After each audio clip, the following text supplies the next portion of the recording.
This is the Google Pixel 3a XL, and this has been my daily driver for the last 6 weeks.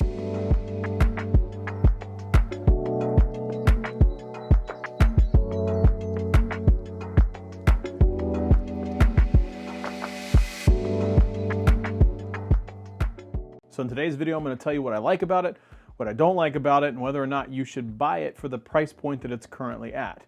There's a ton of rumors out there. You probably just saw everything about the device, but just a quick rundown of what the specs are right now. It has 4 gigabytes of RAM, comes in at 64 and 128 gigabytes of storage, has that 670 chipset, and the price point is $399 for the small version and $479 for the XL version. So being that's been my daily device for the last 6 weeks, what's it like to multitask or have a bunch of apps open since it has the lesser chipset, or what somebody wants to say is a lesser chipset?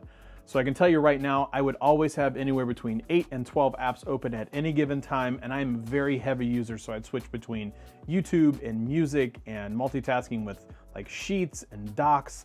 You name it, I had it open at all in any given time. Tons of socials, Instagram, Twitter. This thing never faltered once, never stuttered. This device, from this chipset perspective, it worked flawlessly every single time for me.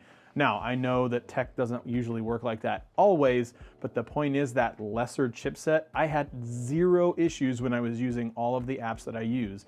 So if you're the average consumer that have socials and music and maybe YouTube up, so Spotify or Google Music or anything like that, it's literally a non-issue at all. So another thing people want to talk about, the camera is the exact same camera on the Pixel 3 and the Pixel 3 XL.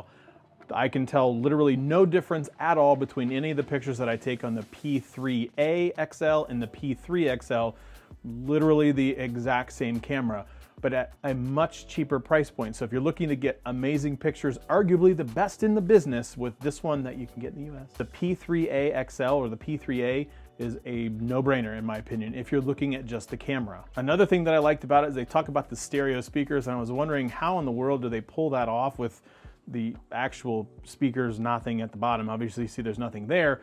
The point is when you're listening to music or a video, the top earpiece, when the one you hold up to your ear, and then the bottom firing speakers actually act as the stereo. So you do get sound out of the earpiece at the top and then one of the speakers at the bottom. It's interesting. Again, when I'm holding it on one side, I have to cup it when I'm listening to it. Not a deal breaker by any stretch of the imagination, but that's how they pull off the stereo speakers, because the earpiece actually makes noise. Makes sound, I shouldn't say noise, makes sound.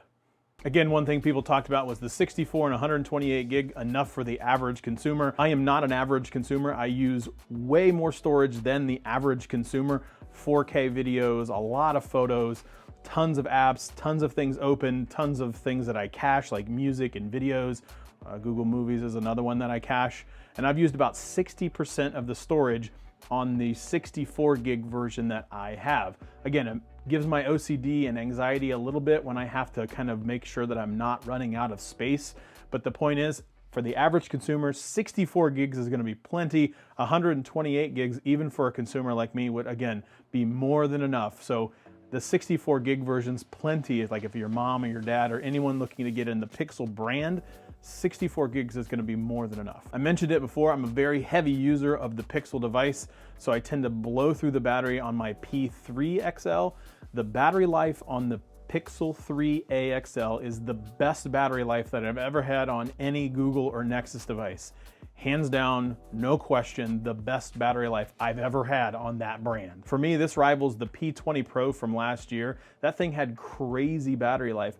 I routinely will watch 3 to 4 hours of videos, multiple hours of streaming music, all on Bluetooth. Again, I'm on the Wi-Fi connection at work, but the point is I'm really putting this thing through the paces for multiple hours of the day.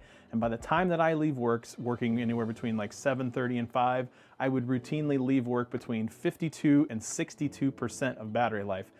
Far and away the best battery life I've ever had. There has not been one time, literally not one single time in the last 6 weeks that I have kind of worried about running out of battery while I'm on my way home or anything like that. This thing has exceptional battery life. Hey, it has a headphone jack. That's a non-issue for me, pretty much because I've switched everything to Bluetooth, but it's kind of nice when I'm on an airplane. I can just plug in my M50Xs that I have on my head and just kind of zone out and let the world and have it plugged in directly without a dongle. By the way, the screen on this thing is absolutely beautiful. I actually tend to like it a little bit better than the screen on my Pixel 3 XL. I'm not sure why. It just feels like the colors just, for me, pop a little bit better. Again, that's very subjective. It's just something that I noticed when I was looking at the screen of the Pixel 3a XL. But when you look at them side by side, they're both gorgeous, absolutely pristine displays. I just really like the view of the Pixel 3a XL. A couple of cons that some people have mentioned: this thing does not have wireless charging. I have also tried it on wireless charging. It doesn't have wireless charging. It's a non-issue for me because the battery life is so good, plus it does the fast charge connection for the USB Type-C charging. So again, not really a big issue for me. It's just a non-issue for wireless charging, but I could see how some people may not like that. In comparison to the Pixel 3 XL, there is no second lens on the front, so you don't get that wide angle selfie, so you don't have to worry too much about that. Again, not a non-issue for me. I could see how some people would like that. It was more, not gimmicky, but it's just something nice to have. I didn't use it every day, so it didn't really matter. To kind of wrap this up, for less than $500 or less than $400, if you get the smaller version, you get a known brand in Pixel, security updates for more than a year, 64 to 128 gigs of storage, the best camera in the business, an awesome, beautiful screen, awesome battery life. Basically, you get a regular Pixel 3 XL at 50% of the cost. To me, that's pretty much a no-brainer. If you already have a Google Pixel 3, you don't go backwards. If you have a Google Pixel 2, I'm not sure I would make that leap either.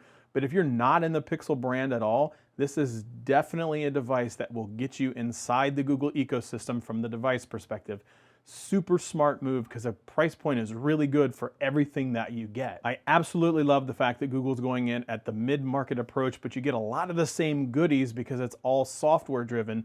And so you get that really nice computational power out of the Pixel 3a XL from a picture perspective, but you don't have to pay the Pixel 3 XL price. If folks don't have a Pixel, I would recommend the Pixel 3a XL to them before I would recommend the Pixel 3 XL, because the price point is just that big of a difference, and the quality that you get in the Pixel 3a XL is just that good for the price point. So that's it. That's all I have. As always, like, share, subscribe, thumbs up, leave a comment below, and we will see you next time.